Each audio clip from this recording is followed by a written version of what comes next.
الرجیم بسم اللہ الرحمن الرحیم رب اشرح لی صدری ویسر لی امری واحلل عقدۃ من لسانی یفقهوا قولی رب زدنی علما رب ارحمہما کما ربیانی صغیرا رب انی لما انزلت علی من خیر فقیر رب یسر ولا تعسر وتمم بالخیر بک نستعین۔ جی بات کریں گے کہ جس کتاب کو ہم پڑھنے جا رہے ہیں یہ کتاب ہے کیا یہ واقعی میں اللہ ہی کا کلام ہے؟ تو اس بات کے لیے ہمیں قرآن خود گواہی دیتا ہے کہ یہ اللہ کا کلام ہے، اور اللہ کے کلام کرنے کی 3 صورتیں ہوتی ہیں۔ پہلی بات تو یہ ہے کہ پردہ کے پیچھے سے اللہ پاک کلام کرتے ہیں، جیسے کہ حضرت موسیٰ کے ساتھ ہوتا تھا کہ کئی دفعہ پہلی بار اس وقت ہوا جب آپ مدین سے مصر کی طرف جا رہے تھے اور آپ راستے میں رکے، اپنی اہلیہ کے ساتھ تھے، تو آپ نے ایک درخت کی اوٹ سے آگ دیکھی اور آپ نے اپنی اہلیہ کو درخت کے پاس پتھر کے بٹھایا اور کہا تم یہاں رکو۔ سورہ طٰہٰ میں اس کا پورا ذکر ہے، اور یہ کہا کہ میں دیکھتا ہوں مجھے آگ نظر آئی ہے، شاید کوئی اس میں ہمیں راستے کی خبر مل جائے، یا پھر سردی بہت ہے اسے آپ گرمائش حاصل کر سکو۔ پہلی بار یہ کلام اللہ تعالیٰ نے کیا تھا حضرت موسیٰ سے، اور یہ کلام پردے کے پیچھے سے تھا۔ یہ ممکن ہی نہیں ہے کہ انسان اس بشری تقاضے کے ساتھ اللہ تعالیٰ کو بنفس نفیس اپنے سامنے موجود پائے۔ اس کی مثال بھی ہمیں قرآن سے ملتی ہے۔ وہ کیسے ملتی ہے کہ جب حضرت موسیٰ کوہ طور پر گئے اور اللہ جی نے بلایا کہ آئے میں نے آپ کو تورات دینی ہے، تو جب وہ کوہ طور پہ چلے گئے تو ان کے ساتھ 70 بندے اور گئے۔ انہوں نے کہا ہم آپ کو نبی اس وقت تک نہیں مانیں گے جب تک آپ ہمیں ظاہرہ طور پر اپنے رب کو دکھا نہیں دو۔ اللہ جی نے کہا، حضرت موسیٰ نے یہ بات اللہ جی سے کی کہ اللہ جی نے کیا کہا؟ اللہ جی نے کہا ایسا ہے کہ میں اپنی تجلی کا ایک پرتو کوہ طور پر ڈالوں گا، اور پھر آپ دیکھ لینا کہ آپ دیکھ سکتے ہو مجھے کہ نہیں۔ پھر اللہ پاک نے ان کی خواہش کے مطابق اپنی ایک جھلک کوہ طور پر ڈالی، اور ان لوگوں پر بھی وہ سارے مر گئے، 70 کے 70 لوگ مر گئے۔ یہ پوری بات قرآن پاک میں درج ہے۔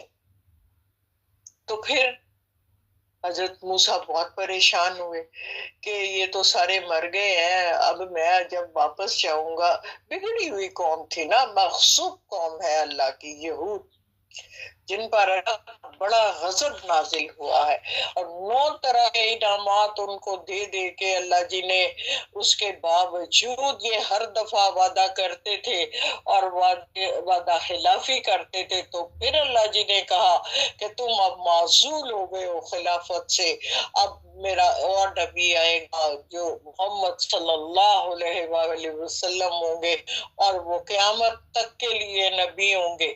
ایسے تو ہم بات کر رہے تھے کہ وہ 70 آدمی مر گئے۔ پھر حضرت موسیٰ نے وہیں بیٹھے کوہ طور پر دعا کی کہ اللہ پاک ان کو زندہ کر دیں دوبارہ، ورنہ ہمارے لیے تو بڑی مشکل آ جائے گی، یہ تیری بگڑی ہوئی قوم جو ہے یہ تو مجھے بھی مار ڈالے گی۔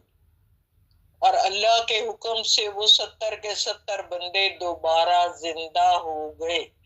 پھر وہاں اللہ جی نے ان کو تورات کی تختیاں عطا کی۔ تختیاں لے کر کون آیا؟ نبی۔ اب کلام الہی کو دنیا میں پہنچانے کے 3 طریقے۔ ایک بات تو یہ ہے کہ آپ کو وحی کے ذریعے اللہ کا کلام دے دیا جائے، اور وہ وحی خفی بھی ہو سکتی ہے اور جہری بھی ہو سکتی ہے۔ خفی سے مراد یہ ہے کہ خفیہ، پوشیدہ، چھپی ہوئی، اس کو ہم اپنی زبان میں القا بھی کہتے ہیں، اندر اتار دیا جائے۔ دوسری صورت یہ ہے پردے کے پیچھے سے عطا کیا جائے، جیسے کہ تورات عطا کی گئی، تختیوں پہ لکھی لکھائی اللہ جی نے ان کے سپرد کر دی کہ یہ ہے وہ تختیاں جن پر آپ نے 10 محکمات لکھ کے دے دیے کہ یہ 10 حکم ہیں، ان کو آپ نے ماننا ہے۔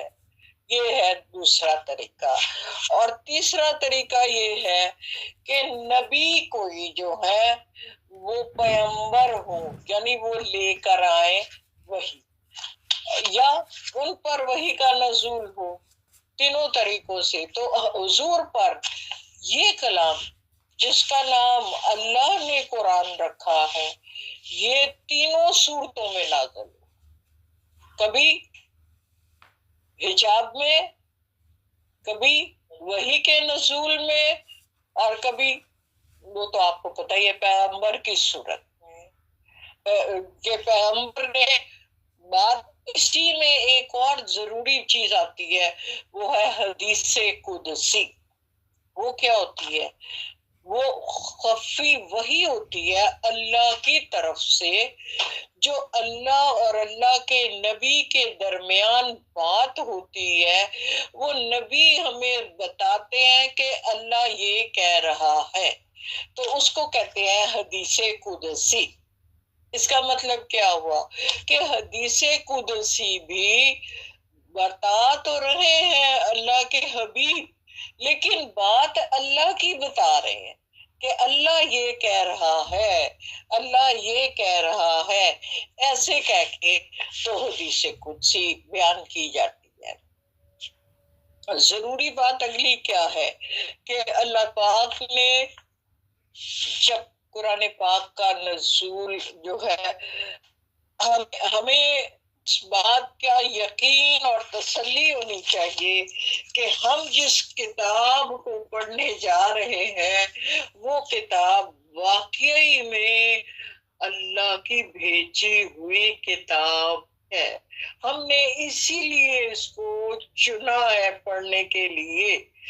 سورہ حشر کی آخری آیات ہے جن میں اللہ تعالیٰ فرماتا ہے کہ اگر میں ان پہاڑوں پر قرآن کو نازل کرتا تو یہ ریزہ ریزہ ہو جاتے۔ تو پھر اللہ جی نے پیارے نبی صلی اللہ علیہ وآلہ وسلم کی روح مبارک کو اتنا مضبوط پایا، اتنا شفاف، اتنا پاکیزہ، اتنا سلیم الفطرت پایا، تو اس کو منتخب کیا کہ اس روح پر وہی نازل ہوگی۔ اب اگلی جو ضروری بات ہے وہ یہ ہے کہ وہی ڈائریکٹ روحوں کا ہی معاملہ ہوتا ہے، وہی روح پر اترتی ہے اور ہم اپنی روح کی پاکیزگی سے اس کو قبول کرتے ہیں۔ پیارے نبی صلی اللہ علیہ وآلہ وسلم فرماتے ہیں گندے دلوں میں قرآن نہیں اترتا۔ تو بات کیا ہو، آپ کو یہ بھی پتا ہے کہ قرآن کو آپ جب پاکیزہ نہیں ہے، وضو کے بغیر ہاتھ ہم نہیں لگا سکتے۔ قرآن میں یہ بات ہم سے کہہ دی گئی ہے کہ جب آپ پاکیزہ نہیں ہے تو قرآن کو مت چھوئے۔ قرآن کو آپ اس کلام کی فضیلت کا اندازہ لگائیے کہ جس کو نہ کوئی پاکیزہ بندہ اگر نہیں ہے تو اس کو چھو بھی نہیں سکتا، تو وہ اللہ ہی کا کلام ہے جس کے لیے حفاظت کا ذمہ خود اللہ پاک نے لیا کہ اس کی حفاظت ہم خود کریں گے. 1936 میں جرمنی میں کانفرنس ہوئی اور انہوں نے 36 نسخے منگوائے تورات کے. ہر نسخہ جو تھا وہ ایک سے دوسرا الگ، اور اسی وقت 100 نسخے قرآن پاک کے منگوائے گئے اور کسی ایک زیر زبر پیش شوشے کا بھی فرق نہیں تھا. تو اللہ جی کہتے ہیں کہ اس کی حفاظت کا ذمہ ہم نے خود لے لیا. اب ایک بات ذہن میں آتی ہے گا، وہ یہ ہے کہ قرآن پاک ہی کو کیوں ماننا ہے؟ ہم تو رات پر بھی تو عمل کر سکتے ہیں، وہ بھی تو اللہ کا کلام ہے. تو پھر کیا اس کا جواب ہوگا؟ ہم تو رات کو کیوں نہیں اس طرح مانتے ہیں جس طرح کہ ہم قرآن کو مانتے ہیں؟ تو اس کی 2-3 وجوہات ہیں. پہلی بات یہ کہ وہ مکمل کتاب ہی نہیں ہے، وہ ام الکتاب جو لوح محفوظ میں اللہ کے پاس یہ قرآن ایز اٹ از محفوظ پڑا، اس کا حصہ ہے. وہ کتاب جو وقت کی ضروریات کے مطابق تھوڑے ٹائم پیریڈ کے لیے اتار دیا گیا، لیکن وہ پورا نہیں. جبکہ قرآن سورہ مائدہ ہمیں بتاتی ہے الیوم اکملت دینکم، یہ آئے کہ آج ہم نے اپنے دین کو تمہارے لیے مکمل کر لیا. اتممت نعمت، اور اپنی نعمت جو ہے اس کو پورا کیا ہے. قرآن ایک نعمت ہے جو اللہ تعالیٰ نے ہم پر اپنے نبی کے ذریعے بھیجی ہے. کیا ہے سورہ رحمان میں اللہ جی الرحمن، رحمان کیا ہوتا ہے؟ جس کی نعمت کی کوئی حد ہی نہیں ہوتی. مبارک کیا کہ بے پناہ رحم کرنے والا کیوں ہے؟ علم القرآن، اسی لیے اس نے ہمیں قرآن کا علم عطا کیا ہے. اگر وہ اتنا رحمان نہ ہوتا تو پھر قرآن ہمیں کیوں دیتا؟ اب اگلی بات جو ہے وہ یہ ہے کہ قرآن کیوں دیا گیا، موضوع کیا ہے اس کا؟ تو قرآن کا موضوع انسان ہے، کہ انسان جو ہے اس نے کیا کرنا ہے.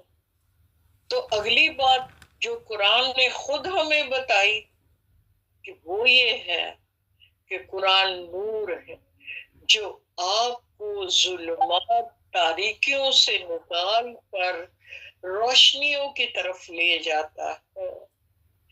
یہ ہے قرآن، اور یہ کہ یہ الہدا ہے، ہدایت دینے والی کتاب ہے. سورہ بقرہ کے پہلی رکوع میں ہدی للمتقین، کہ یہ ہدایت ہے جو یہ جان لینا. متقی کس کو کہا گیا؟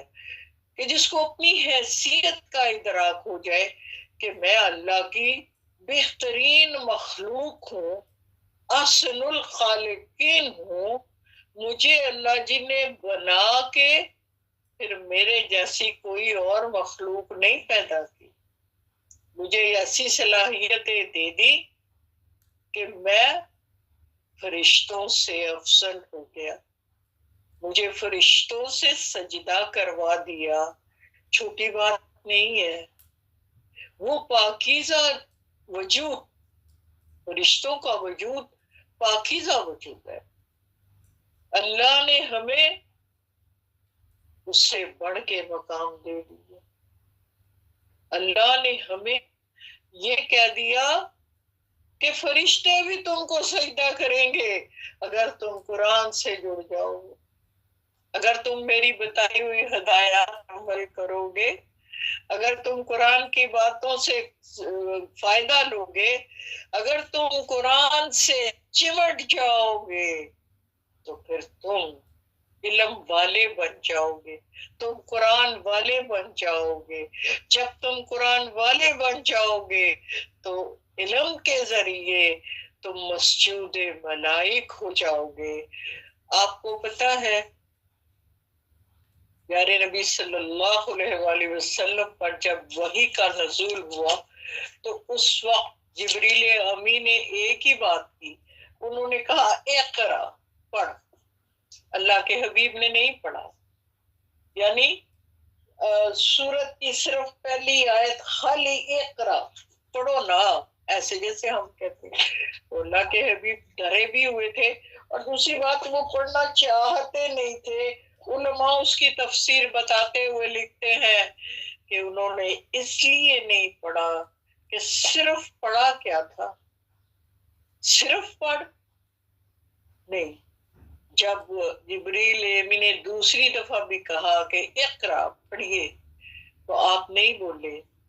جب جبریل امین نے کہا اقرا باسم ربک الذی خلق، اتنی آیت پڑھیے اس رب کے نام سے جس نے آپ کو تخلیق کیا، تو پھر اللہ کے حبیب نے اس طرح پڑھا اقرا باسم ربک الذی خلق۔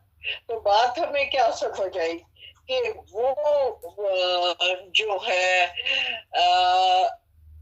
اللہ کی محبت، اللہ کا شعور، اللہ کی ذات کا ادراک فطرت انسانی میں شامل، اللہ نے ہمیں جو پیدا کیا ہے تو اپنی ذات کی معرفت ہمیں عطا کی ہے کہ، اور یہ محبت بھی اس نے عطا کی ہے کہ رب سے محبت کرو گے تو پھر میرے پاس آ جانا، پھر میں تمہیں جنت الفردوس دے دوں گا۔ اور اس کی نعمتیں وہ ہیں جو نہ کسی کان نے سنی نہ آنکھ نے دیکھی ہوں گی۔ وہاں آپ جو چاہیں گے ملے گا۔ دنیا میں تو وہ چیزیں آپ کے لیے حرام ہیں، لیکن وہاں میں آپ کو خود رشتوں سے پلوا دوں گا شراب توحید۔ تو میرے یہ وہ باتیں ہیں، ہم نے یہ جانا کہ قرآن نور ہے، قرآن ہدایت ہے، اور قرآن اللہ کا کلام ہے، اللہ کے کلام، اور اللہ جی نے یہ وعدہ لیا ہے کہ آپ قرآن سے جڑ جاؤ گے تو ساری نعمتوں کے حامل ہو جاؤ گے، تمہیں میری بے شمار نعمتیں ملیں گی۔ سمجھنا کیا ہے، زندگی بس یہ دنیاوی زندگی نہیں ہے، اس زندگی کے علاوہ ایک اور بھی زندگی ہے، اور وہ زندگی دائمی زندگی ہے، وہ کبھی ختم نہیں ہوگی، وہ ہمیشہ کے لیے ہے۔ ہمیں اس زندگی کی تیاری اس دورانیے میں جتنا ہمیں دنیا کے لیے ملا ہے اس میں رہ کر کرنی ہے۔ کیا کہتے ہیں آپ، ربنا آتنا فی الدنیا حسنۃ وفی الآخرۃ حسنۃ۔ اللہ ہمیں دنیا پہلے کہی ہے، دنیا کی بھلائیاں بھی عطا کر اور آخرت کی بھلائیاں بھی عطا کر۔ پہلے دنیا مانگی ہے کیونکہ دنیا میں رہ کر ہم نے آخرت تک پہنچنا ہے۔ آخرت کی بھلائی صرف اس کو ملے گی جس نے اس دنیا کو اچھا ہدایت کے ساتھ اللہ کے حکموں کے اوپر چلتے ہوئے گزارا، اور کسی دوسرے کو وہ ہدایت یا وہ جنت نہیں مل سکتی۔ دو چیزیں قرآن نے ہمیں بتائیں، وَآمِنُوا وَعَمِلُوا الصَّالِحَاتِ، ایمان کا لانا ضروری ہے۔ کس پر ایمان؟ پہلی بات ذات ربی پر ایمان، اور دوسری بات اللہ کے حبیب پر ایمان۔ کیوں کہ اللہ جی نے کہا ہم جب کبھی کوئی آیات قرآن کی بھیجتے ہیں تو کچھ ان میں سے منسوخ کر دیتے ہیں جب سورہ بقرہ، تو پھر ان سے بہتر لے آتے ہیں۔ ابھی بات ہوئی تھی تورات کی، تورات پر عمل ہم اس لیے بھی نہیں کر سکتے کہ اللہ جی نے اب اس کو منسوخ کر دیا ہے اور یہ کہا ہے یہ مکمل کتاب جو آپ کے پاس آ گئی ہے، اب آپ نے اس کی پیروی کرنی ہے اور اس کے حکموں کو ماننا ہے اور اسی نبی کے پیروکار بن کے جینا ہے۔ اور اب نبی کوئی نہیں آئے گا، کیوں نہیں آئے گا؟ کہ یہ مکمل کتاب میں نے دے دی ہے، اب اور ہدایت کی بات کوئی باقی رہ نہیں گئی۔ اس میں ہماری زندگی کے ہر پہلو پہ روشنی ڈال دی گئی، یہاں تک کہ آپ کے حیض کے معاملات، آپ کے ہم بستری کے معاملات، آپ کی بیڈ روم کی ساری باتیں، آپ کی طلاق کے موضوعات، آپ کے شادی کے موضوعات، کوئی زندگی کا ایسا شعبہ نہیں جس کے بارے میں قرآن ہماری رہنمائی نہیں کرتا۔ تو آج ہم نے یہ سیکھا، اللہ کے کلام سے جڑ کر ہی ہم ابدی زندگی کو شاندار بنا سکتے ہیں، جنت ملے گی۔ اور وہ آہستہ آہستہ ہم قرآن میں پڑھیں گے، مبارک ہیں وہ سب لوگ جو قرآن سے جڑ جاتے ہیں۔ اللہ جی سورہ نساء کی آیت نمبر 175 میں بتاتے ہیں، قرآن کے ساتھ چمٹ جاؤ تو پھر اللہ کے فضل اور خصوصی رحمت کے حقدار بن جاؤ۔ تو یہ کریڈٹ شگفتہ کو جاتا ہے جنہوں نے یہ سوچا کہ میرے گھر سے قرآن کی شعائیں بلند ہونی چاہیے، قرآن کے نور کی روشنی بلند ہونی چاہیے۔ دیکھیے ہم لوگ نہ ذرا قرآن پڑھ لیتے ہیں، اب جب ہم ایلینز ہیں نا، ہم عربی تو نہیں جانتے، بے شک کہ ایک حرف پڑھنے کے پر 10 نیکیوں کا ثواب ہے، لیکن ہم اس گہرائی تک نہیں پہنچ پاتے جو قرآن میں بیان کیے ہیں، ان احکامات تک بھی نہیں پہنچ پاتے جو قرآن نے بیان کیے۔ قرآن ہم سے کہتا ہے افلا یتدبرون، کیوں قرآن پر سوچ بچار نہیں کرتے، تدبر کیوں نہیں کرتے، اس کو سمجھتے کیوں نہیں ہو؟ پھر آپ کو اگر یاد ہو تو قرآن میں آپ کو یہ حکم دیا کہ نماز کے قریب مت جاؤ، کب؟ جب تم نشے کی حالت میں۔ کس لیے؟ آگے وضاحت ہے کہ ایک شخص آیا، وہ نشے کی حالت میں تھا، تو اس نے، آپ پڑھتی ہیں پہلا جو ہے کل شریف، قل یا ایھا الکافرون لا اعبد ما تعبدون ولا انتم عابدون۔ اب لا کا مطلب ہوتا ہے نہیں، لا عابدو میں نہیں عبادت کرتا، یہ مطلب ہے۔ اس نے لا کو حذف کر دیا، چھوڑ دیا اور کہا عابدو ما تعبدون، تو معنی تو الٹ ہو گئے نا۔ تو اللہ تعالیٰ کی آیات اس وقت نازل ہوئی کہ آپ جب نشے کی حالت میں ہو تو آپ نماز مت پڑھو اس وقت تک جب تک کہ نشہ ختم نہیں ہو جاتا، تمہیں یہ پتا ہو کہ تم اللہ سے کیا رہے ہو۔ تو پھر بات ہمیں کیا سمجھ آئی کہ ہمیں یہ پتا ہونا چاہیے کہ رب تعالیٰ سے ہم سے کیا کلام کر رہا ہے اور ہم نے اللہ پاک کو کیا بات کہنی ہے۔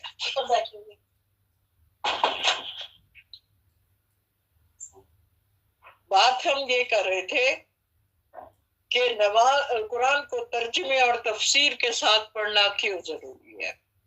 تو ہم نے یہ بات جانی کہ قرآن کی روح سے ہمیں یہ کہا گیا ہے افلا یتدبرون، سورہ محمد میں یہ کہا گیا ہے تم قرآن پر غور کیوں نہیں کرتے؟ ام افکارہ، کیا تمہارے قلوب، کیا تمہارے دلوں پر تالے پڑے ہوئے ہیں؟ مومنین کی صفات الگ قرآن بیان کرتا ہے اور منافقین کی الگ۔ منافقین کی جہاں صفات بیان کی گئی ہیں وہاں یہ کہا گیا ہے کہ یہ قرآن کو غور و فکر سے نہیں پڑھتے، دل جمعی سے نہیں پڑھتے۔ تو ہم بات کر رہے تھے ناظرہ قرآن کی۔ ناظرہ قرآن پڑھنے کا ثواب اپنی جگہ موجود ہے، لیکن اس سے آپ ہدایت حاصل نہیں کر سکتے۔ جو مشن ہے، جو مقصد ہے، جس لیے قرآن نازل کیا گیا ہے، ہم اس سے محروم رہتے ہیں اگر ہم قرآن کو تفسیر اور ترجمے کے ساتھ نہیں پڑھتے، سمجھ کر نہیں پڑھتے۔ جو آپ کو میں نے مثال بتائی ہے، آپ کو یہ بھی پتہ چلتا ہے کہ جب ہم نماز سمجھ کر نہیں پڑھتے تو نماز نہیں ہوتی۔ نماز ہوتی اسی صورت میں ہے جب ہمیں یہ پتہ ہو کہ ہم اللہ جی سے کیا بات کر رہے ہیں۔ میں نے آپ کو اللہ قرآن جو ہے ضمن بات ہوتی چلی جاتی ہے۔ قرآن کو 23 سال میں اتارنے کا مقصد کیا تھا؟ جیسے جیسے جہاں جہاں جس قسم کے حالات پیش آئے ان میں اللہ کے جو احکامات آئے وہ لوگوں تک پہنچائے گا۔ صرف 10 تختیاں اتارنے سے دین کی وہ وسعت اور وہ توسیع اور وہ اس کی توجیحات بیان نہیں ہو سکتی۔ تو یہ پورا 23 سالہ زندگی حضور کی جو ہے اس پر 40 سال سے لے کے 63 سال کی عمر تک جو قرآن نازل کیا گیا اس لیے کیا گیا کہ وقت کی ضرورت کے مطابق جس حکم کی ضرورت ہو وہ دیکھیے قرآن جو ہے نا وہ سائنس کی کتاب یا فزیولوجی کی کتاب یا کوئی کمپیوٹر کی کتاب تو نہیں ہے۔ قرآن تو انسان کے لیے ہدایت لے کے آیا ہے اور نورانی کتاب ہے اور اللہ کا نازل کردہ ہے اور اللہ نے چنا ہے پیارے نبی صلی اللہ علیہ وآلہ وسلم کو کہ یہ ان کے قلب مبارک پر اترے اور وہ یہ کلام لوگوں تک پہنچائے اور ان کو انذار و تبشیر کا حکم دے، یعنی ان کو دوزخ سے ڈرایا جائے اور جنت کی بشارتیں دے کر ان کو قرآن کی طرف راغب کیا جائے کہ آپ قرآن کے حکموں پر عمل کرو۔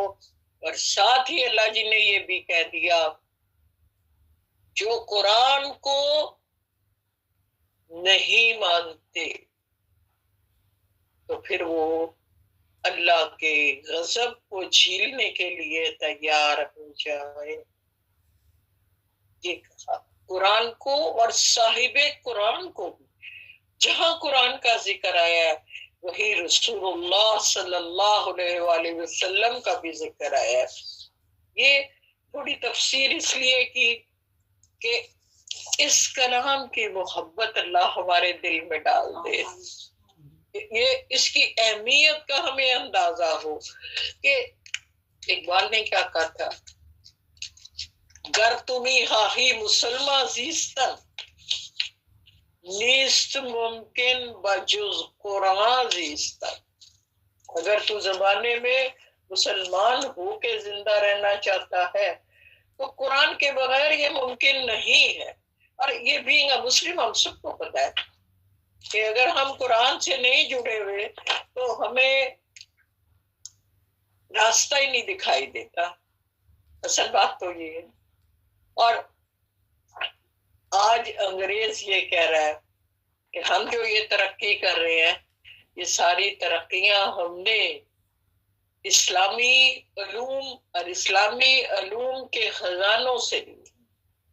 انہوں نے وہ ترجمہ تفسیر پڑھی نا، ہم ویسے پڑھتے ہیں تو نہیں پتہ چلتا ہے، یہ اردو میں پڑھے تو پتہ چلتا ہے نا. بالکل ایسا ہی، بالکل ایسا ہی ہے. تو بہرحال ہم نے اس کو کیا. ایک میری ریکویسٹ آپ سے ہوگی وہ یہ کہ آپ سب وقت کی پابندی کریں، کیونکہ میرا محدود ٹائم ہوتا ہے اور مجھے بڑی دور سے آنا ہے اور بڑی دور واپس جانا ہے. اور میری گاڑی جو ہوگی نا وہ ٹائم پہ آ جائے گی مجھے لینے کے لیے. آپ آئے نہ آئے میں اپنے ٹائم پہ چلی جاؤں گی. آج تو پانی کا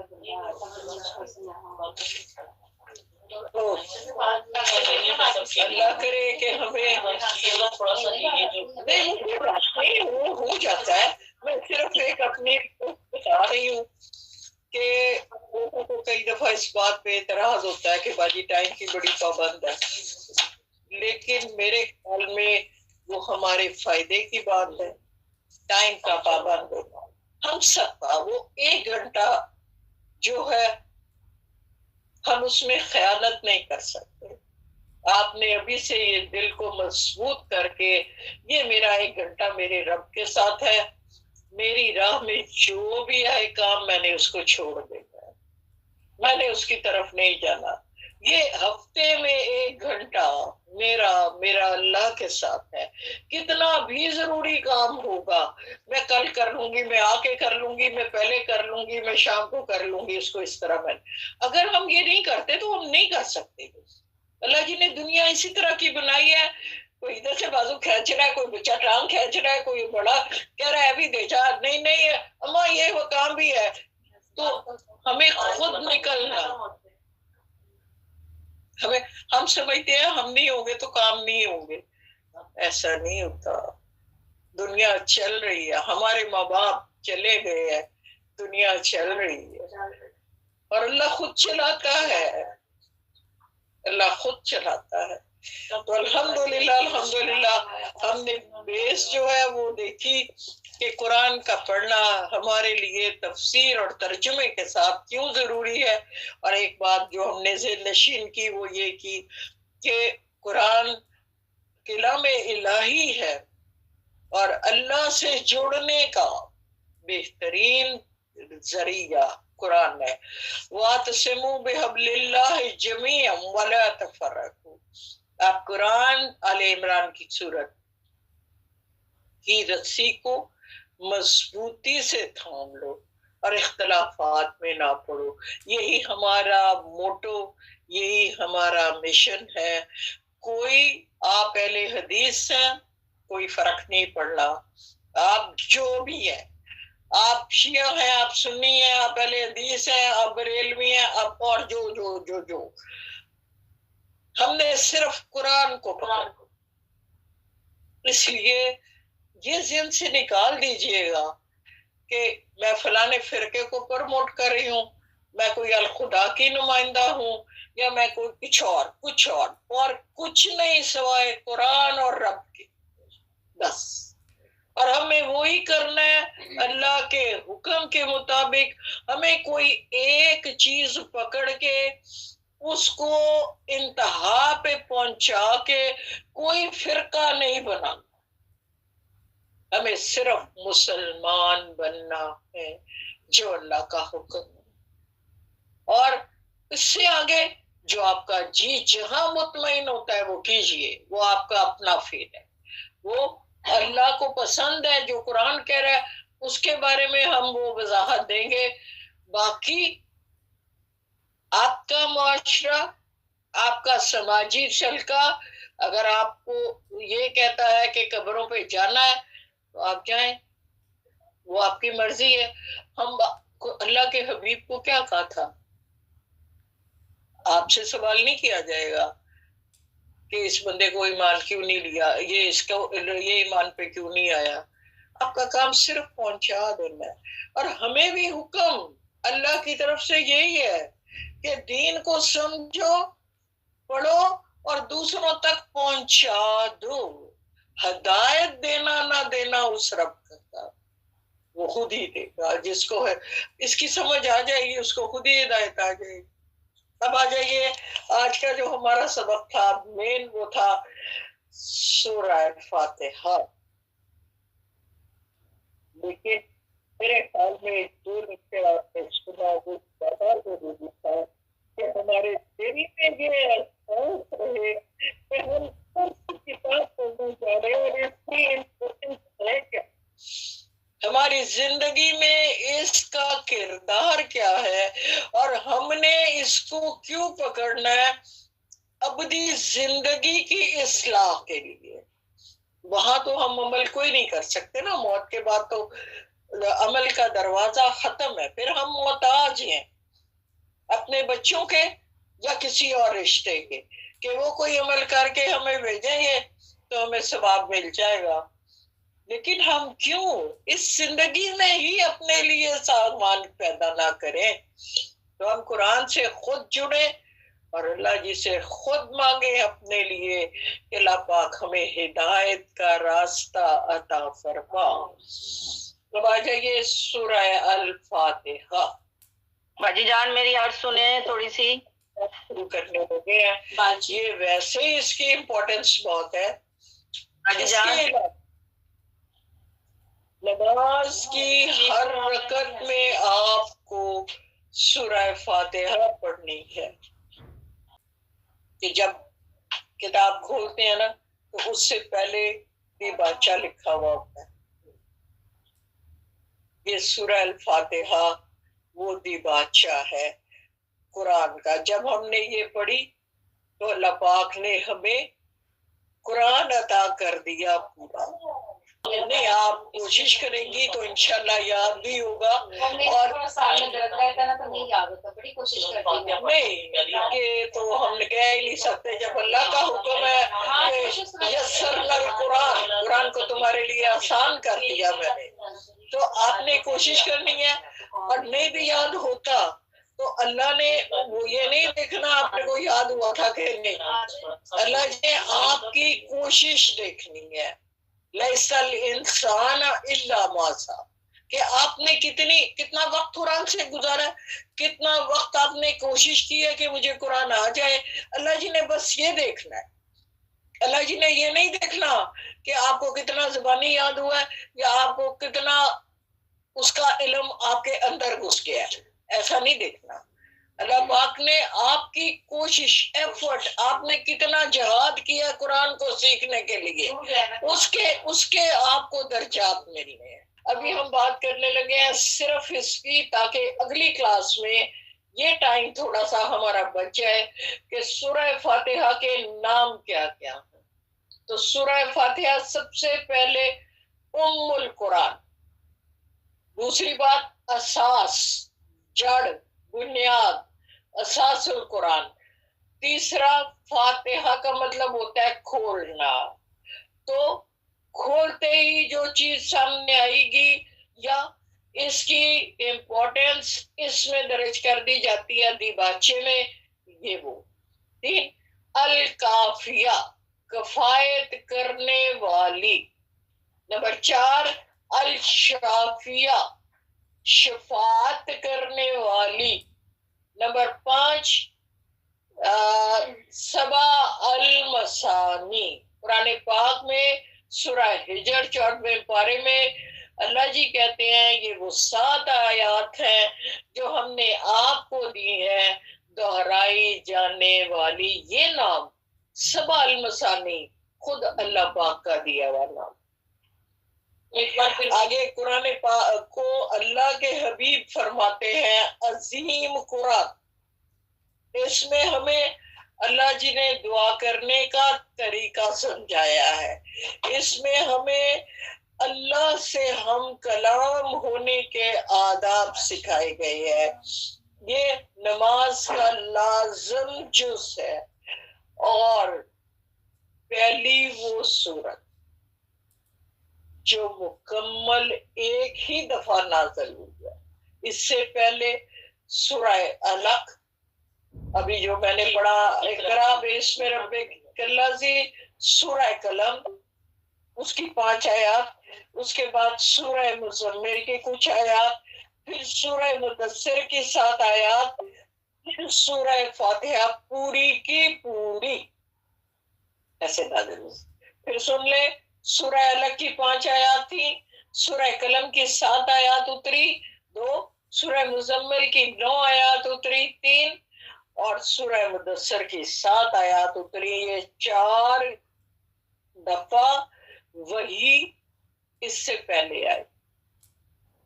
اس کے بعد یہ 7 آیات پوری ایک ہی دفعہ میں نازل ہوئی، اور اس میں 2 حصوں میں اللہ جی نے اس کو تقسیم کر دیا. ٹوٹل 7 آیات ہیں. 3 آیات ادھر ہیں جو صرف اللہ کی ذات کے بارے میں ہے، نیچے والی 3 آیات بندوں کے بارے میں ہے، اور بیچ والی ایک آیت جو ہے وہ اللہ کے ساتھ وعدہ ہے، ایاک نعبد و ایاک نستعین. وہ یہ آیت. اب تھوڑی سی بات اور ہے، وہ یہ ہے کہ بسم اللہ الرحمن الرحیم کیا یہ سورت کا حصہ ہے یا نہیں؟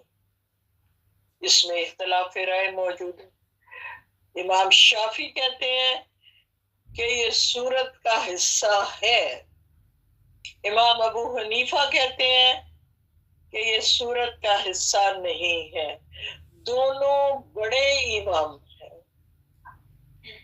اس لیے ہم کیا کریں، اور اس کا ایسے ہونا کیوں ضروری ہے، یا اس کو سمجھنا کیوں ضروری ہے؟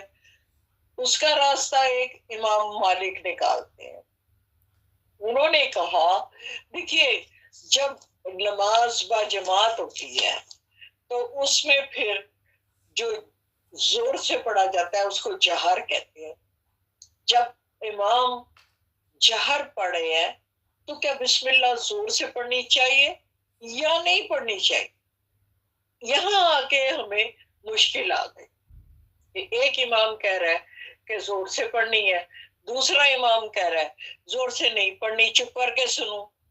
ایک امام کہہ رہا ہے پوری سورہ فاتحہ پڑھو، چاہے مولوی صاحب پڑھے یا نہیں پڑھے، تم نے پڑھنی ہے. ایک امام کہہ رہا ہے تم نے بالکل نہیں پڑھنی، چاہے مولوی صاحب پڑھے. جب وہ پڑھ رہے ہیں تو وہ تمہارے وقت کی نمائندگی کر رہے ہیں، وہ تمہاری بات اللہ کو پہنچا رہے ہیں. اب یہاں دونوں صورتوں میں امام مالک نے ایک رول دیا.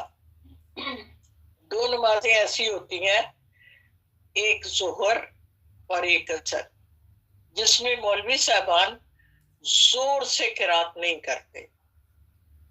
ہمیں بھی حکم ہے کہ خاموشی سے اس کو پڑھنا ہے. تو پڑھنا حکم کیا ہے؟ نماز اتنی آواز میں پڑھو کہ آپ کے اپنے کان آپ کی بات کو سن رہے ہوں، آپ کی آیات کو سن رہے ہوں. تو پھر امام مالک نے یہ کہا، بیچ کا راستہ ہمیں دیا. انہوں نے کہا کہ 2 وہ نمازیں جن کو جہر نہیں پڑھنا ہم نے، ان کی جو ہوگی نا قرات، ان سے پہلے ان کو آپ خاموشی سے ہی پڑھنا ہے، ان سے پہلے آپ بسم اللہ نہ پڑھیں. تو جو 3 نمازیں ہیں ان سے پہلے آپ بسم اللہ پڑھ لیا کریں، زور سے جو پڑھنی ہے. تو یہ ایک بیچ کا راستہ تھا. اب بات یہ ہے کہ ہمیں یہ سمجھنا ہے، میں ذاتی طور پہ سمجھوں، ہم بسم اللہ الرحمن الرحیم زور سے نہ پڑھیں، دل میں پڑھ لیں تو اس کے رحمان اور رحیم ہونے میں بڑی فضیلتیں ہمیں ملتی ہیں. پڑھ ضرور لیں، چاہے زور سے پڑھ لیں چاہے آہستہ پڑھ لیں، وہ دلوں کے راز تو وہ جانتا ہے، جیسے مرضی پڑھ لیں، چاہے زور سے پڑھ لیں کبھی کبھی خاموشی سے پڑھ لیں، دل میں پڑھ لیں. تو یہ صورتیں تھی. اب جو اس کے سورت کے نام ہے، آپ نے کوشش کرنی ہے کم از کم 5 نام آپ کو آتے ہو، کیونکہ جب کبھی ہم سوال کرتے ہیں تو یہ پوچھتے بھی ہیں کہ سورہ فاتحہ کے کوئی سے 4 نام لکھ دیں یا کوئی سے 5 نام لکھ دیں، تو پھر وہ اس کی وضاحت ہوتی ہے، اور یہ ہمیں آنے بھی چاہیے. میں ریپیٹ کر دوں. پہلی چیز یہ الفاتحہ. الفاتحہ کا مطلب ہے کھولنا، اور دوسرا نام ہے ام الکتاب، کتاب کی ماں. تیسرا نام ہے اساس الکتاب، کتاب کی جڑ یا بنیاد. چوتھا نام ہے الکافیہ. پانچواں نام ہے الشافیہ. چھٹا نام ہے سبع المثانی. ساتواں نام ہے عظیم دعا. بس یہ تو آپ اس کو یاد رکھیں، اور یہ یاد رکھیں اس نماز کا لازمی جز ہمارے پیارے نبی صلی اللہ علیہ وآلہ وسلم فرماتے ہیں کہ اس کے بغیر نماز نہیں. کوئی نماز دیکھ لیں، کوئی نماز جنازہ، کوئی اور نماز، جب تک آپ سورہ فاتحہ نہیں پڑھتے نماز نہیں ہوتی. سو اس کو سمجھ کے پڑھنا بہت زیادہ ضروری ہے. پورے قرآن کو ہی سمجھ کے پڑھنا ضروری ہے، لیکن اس کی خاص اہمیت ہے. تو انشاءاللہ نیکسٹ کلاس میں ہم اس کو شروع کریں گے.